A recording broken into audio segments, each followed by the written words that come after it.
మీకు తెలియని కొన్ని విషయాలు. అల్లం తింటే ఎక్కిళ్ళు తగ్గుతాయి. కరివేపాకు రక్తహీనతను తగ్గిస్తుంది. నేరేడు పండ్ల గింజల్లో ఉండే జంబోలిన్ అనే గ్లూకోసైడ్ మధుమేహాన్ని అదుపులో ఉంచుతుంది. గుమ్మడికాయ మూత్ర సంబంధిత వ్యాధులను తగ్గిస్తుంది. ఆవకాడో ఫలాలు ఆరోగ్యానికి ఎంతో మేలు చేస్తాయి. ఇవి తరచు జామ పళ్ళు హార్మోన్ల హెచ్చుతగులను నివారిస్తాయి.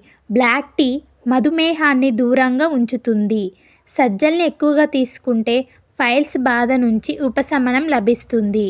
మామిడి పండుకు మూత్రపిండాల్లోని రాళ్ళని కరిగించే శక్తి ఉంది. దానిమ్మ రసం కామర్లంకి మంచి మందుగా పనిచేస్తుంది. ఆవాల్ని క్రమం తప్పకుండా తీసుకుంటే ఇన్సులిన్ వృద్ధి చెందుతుంది. అల్లం కడుపు ఉబ్బరాన్ని తగ్గిస్తుంది. మలబద్ధకాన్ని కూడా వదిలిస్తుంది. కీరదోసలో ఉండే సిలికాన్ సల్ఫర్ అనే శిరోజాలు మేలు చేస్తాయి. మునగాకు గ్యాస్ట్రిక్ అల్సర్ను దరికి చేరనివ్వదు. ప్లీజ్ ఈ వీడియో ఎవరికైనా నచ్చితే లైక్ చేయండి, షేర్ చేయండి, సబ్స్క్రైబ్ చేసుకోండి.